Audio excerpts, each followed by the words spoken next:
Bonjour à tous, aujourd'hui on se retrouve pour une nouvelle vidéo que j'ai décidé de faire un petit peu comme ça, puisque ça fait maintenant 4 jours que j'ai reçu ce nouvel iPhone 5, et donc comparé à l'iPhone 4S, il est nettement plus rapide.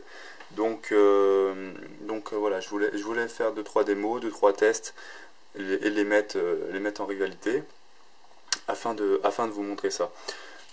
Sinon, pour vous parler donc du design, donc j'en ai déjà parlé un petit peu dans mes anciennes vidéos. En tout cas, j'en suis super content. Là, c'est vraiment un très très beau téléphone, très bien réussi, très bien fini. Alors, je vais essayer de vous le montrer avant de faire les tests, même si vous le connaissez déjà. Donc, il est plus fin et plus léger. Alors, ça se ressent nettement et ça se voit. Alors, je vais essayer de les mettre côte à côte. Voilà. Donc en fait, si vous voulez, ils ont à peu près gardé la barre métallique d'à peu près la même épaisseur. Enfin, la barre, comment dire, en aluminium. Ils ont juste enlevé les bords noirs que vous voyez. Donc ça se voit encore plus sur un iPhone 4 blanc, puisque le noir, ça affine. Voilà, donc si je les mets à côte, en bas, par rapport au téléphone. Alors attendez, je fais le focus. Voilà, donc on a juste une hauteur différente d'à peu près 8 mm de plus sur l'iPhone 5. Donc c'est pas énorme, hein, c'est pas énorme. Sur la largeur, c'est la même largeur, donc maintien dans la main, c'est pareil. C'est vraiment très très appréciable. C'est vrai que le form factor est intéressant sur cet iPhone. Je sais pas pourquoi si les autres constructeurs n'ont pas pensé à faire ça avant, parce que c'est vraiment pas mal. En plus, pour l'écran, on a un vrai 16 neuvième, un écran 4 pouces pour un téléphone qui est un tout petit peu plus grand. Donc au niveau du poids, c'est vrai que quand on a l'habitude d'avoir un iPhone 4 ou 4S, ça paraît être une brique à côté. Il est vraiment très lourd. Quand on prend l'iPhone 5, il est vraiment tout léger. On se demande s'ils n'ont pas oublié de mettre la batterie dedans, ou enfin bon, il est vraiment super léger. Alors attendez, je vais vous montrer. Voilà, donc vous connaissez, ça c'est le dos, donc en bicolore sur la façade arrière. Alors ça c'est vraiment très beau. Au début j'étais un petit peu sceptique par rapport aux photos, aux vidéos que je voyais, et en fait le rendu est vraiment bien, vraiment bien. La matière est comment dire, le toucher est très, très agréable. En plus c'est un petit peu moins salissant que le verre. Après faudra voir au niveau des rayures. Bon là j'ai pas de rayures, mais faudra voir avec le temps. Alors le dessus, voilà, donc là on n'a plus la prise jack qui est au dessus, maintenant c'est en dessous. On a juste la petite touche home qui est là, et la prise jack passe en bas. C'est plus pratique pour par exemple quand on met le téléphone dans la poche et qu'on veut écouter la musique, il sort directement dans le bon sens, et ça évite aussi pendant l'utilisation quel fil qui passe devant l'écran. Bon voilà.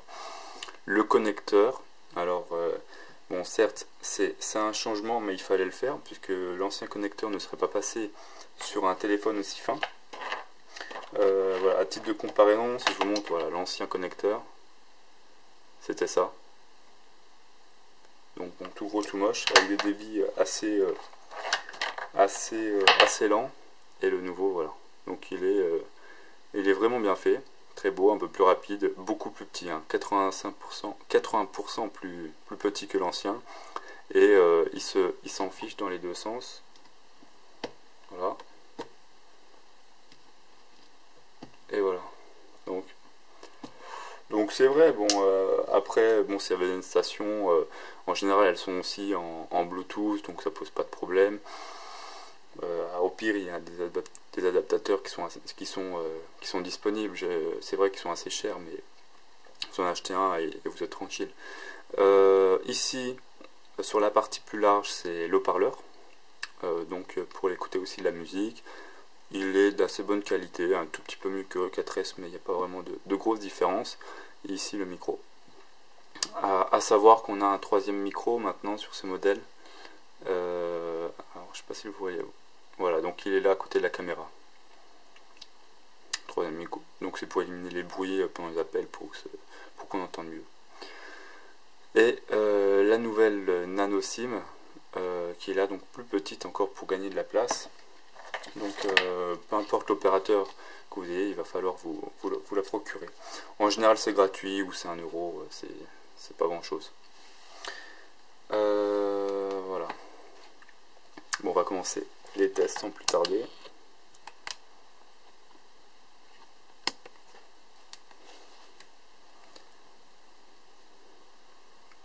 Alors à savoir que là, c'est vrai qu'il y a toutes mes applications qui sont dedans, mais ils sont identiques, c'est-à-dire que je les ai restaurés à l'identique. Il y a les mêmes nombres d'applications, il y a la même capacité qui est à l'intérieur du téléphone.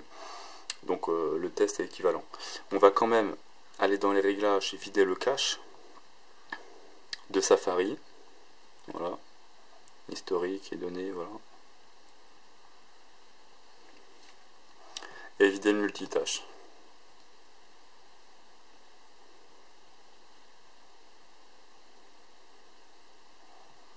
Voilà.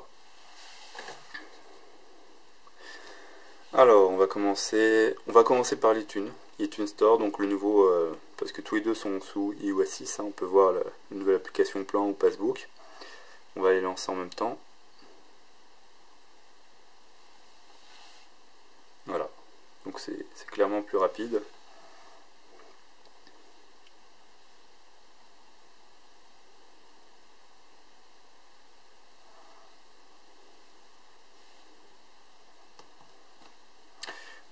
À propos de l'App Store, pardon.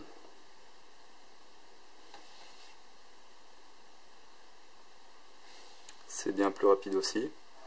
Pourtant, je suis sur le même Wi-Fi et donc on a la même distance, il n'y a pas de souci. À propos de... Oui, voilà, donc sur l'écran, là je vois que sur l'iPhone 5 c'est bien plus beau parce qu'il y a 44% plus de couleurs. Les couleurs sont plus belles. D'ailleurs, il y a la société Display Screen qui a nommé l'iPhone 5 ayant le plus bel écran à nos jours, donc devant l'iPhone 4S et devant le Galaxy S3, et c'est vrai qu'il est vraiment très très beau. Les couleurs sont... Alors je sais pas si on aperçoit à l'écran, attendez, je vais essayer d'aller voir sur un jeu. Moi je m'en aperçois tout de suite, mais après la caméra, les couleurs sont plus vives, sont plus réalistes surtout. Donc sur les photos, c'est vrai que le rendu est pas mal du tout.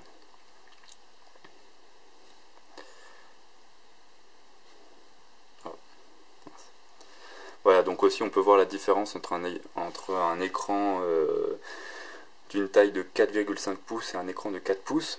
Voilà, ici on a que les applications payantes et gratuites, et ici on a même les applications rentables qu'on arrive à voir. Là, elles sont cachées en dessous. Donc c'est vrai que c'est quand même plus pratique. Voilà, donc maintenant on va s'intéresser aussi à Safari, puisque sur internet aussi c'est plus rapide. Alors attendez, parce que pour moi c'est pas tellement évident pour appuyer en même temps sur les deux smartphones vu que je suis pas en face. Attendez, qu'est-ce que je pourrais vous faire comme test? Oui, je sais, un site internet qui met un peu de temps à charger en vue du nombre d'informations qu'il y a sur les pages, c'est Cdiscount. Alors, même si je sais qu'il y a l'application.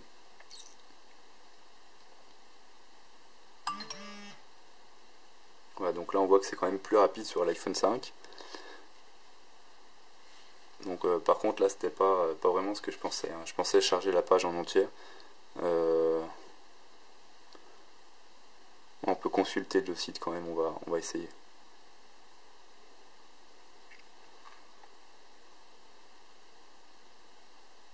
Voilà, donc bon, c'est vrai que c'est un petit peu plus rapide, mais c'est pas non plus révolutionnaire. Sur Amazon.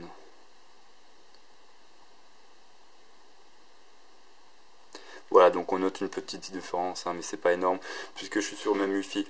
Après, sur de la 3G, là, ça va être quand même beaucoup plus important. Même si on n'a pas la 4G en France, avec le réseau H+, on atteint des débits très intéressants qui avoisinent les 41 mégabits secondes donc pour de la 3G. Donc il n'y a pas besoin d'attendre les relais en 4G. Donc ça, c'est quand même pas mal.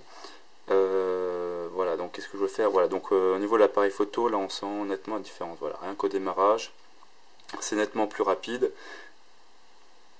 Alors, on va essayer de se débrouiller pour faire les photos. Voilà.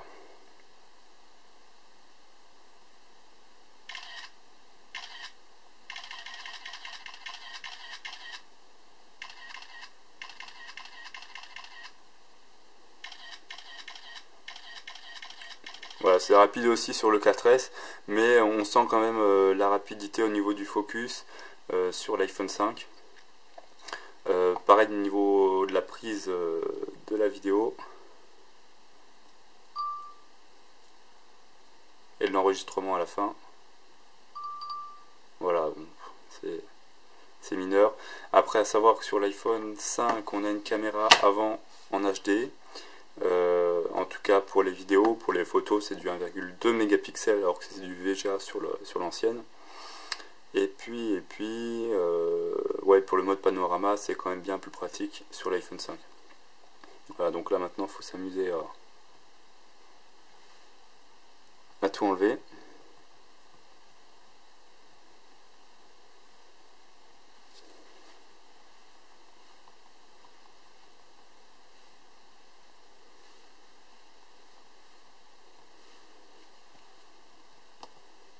On notera quand même qu'il y en avait plus sur l'iPhone 5. Voilà, donc si je peux vous faire encore un petit test sur l'application Plan. Voilà, déjà là c'était plus rapide. Alors je ne sais pas si vous voyez le changement de contraste entre les deux écrans, pourtant au niveau de la luminosité, alors je ne sais pas si on est pareil, en tout cas tous les deux ils sont en automatique. Là, tous les deux ils sont au maximum. Je vais essayer de zoomer pour... voilà. Ouais, je vois que sur la caméra on voit la différence aussi de contraste. Pareil aussi pour les icônes. Enfin bref. Alors on était sur l'application Plan. Et on va par exemple essayer de se rendre à Paris.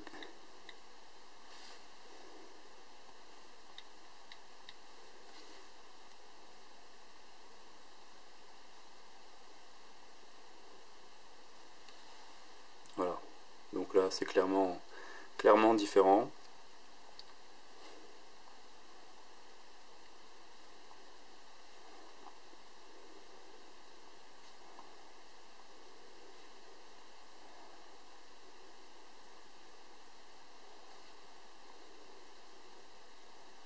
On va tester le GPS.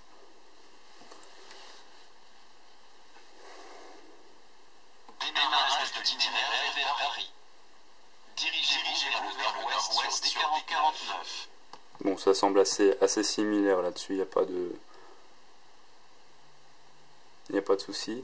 Après, concernant les applications optimisées, je sais pas, moi, on n'a qu'à aller visiter le site Facebook. Et je sais que c'est beaucoup plus rapide sur l'iPhone 5.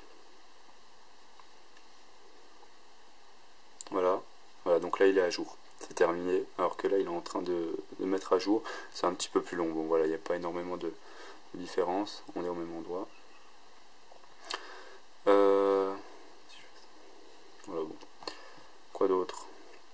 L'application d'actualité, l'application Flipboard. Plus rapide aussi. Quoique.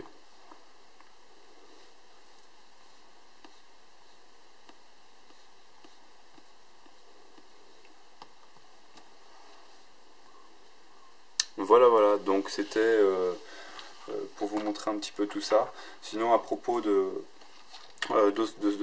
écouteurs à port, je vous ai dit que je vous ferai un petit feedback. Alors, ils sont là. Et les écouteurs, donc ils sont, voilà, ils répondent aux attentes. Hein. Vraiment, ils sont clairement beaucoup mieux que les anciens. Ils ont une super qualité de son. Ils sont très puissants. Ça, on le signale pas trop, mais ils sont très puissants. Et voilà, donc ici c'est au niveau des basses. Et ici c'est plutôt les aigus. Ici c'est pour rafraîchir les écouteurs. Donc je peux pas vous faire le test, hein, ça voudrait rien dire si j'écoute de la musique en même temps, mais en tout cas ils sont de très bonne qualité. Ça vaut des écouteurs équivalents à des Bose ou des Beats à 89 € à peu près, alors que là ils sont même prix que les anciens, ils sont donc à 29 €, sachant qu'ils ont une télécommande et un micro. Bon, ça change pas, ils ont juste changé un peu le logo. Ici voilà. Si aussi un truc à signaler, l'appui, on sent qu'il y a une meilleure qualité. Et voilà. Donc ça c'est pour comparer aux anciens, ils sont là. Voilà. Et sinon ils tiennent très bien les nouveaux dans les oreilles. Par exemple je les ai utilisés pour faire du sport et c'est vrai qu'ils ne bougent pas. Par rapport à l'ergonomie, elle est très bien faite. Et puis voilà, c'est à peu près tout. C'est à peu près tout. Bon, il ne me reste plus qu'à vous dire à la prochaine. Et puis je vous invite à vous inviter à ma chaîne YouTube. Et je vous dis à très bientôt. Salut!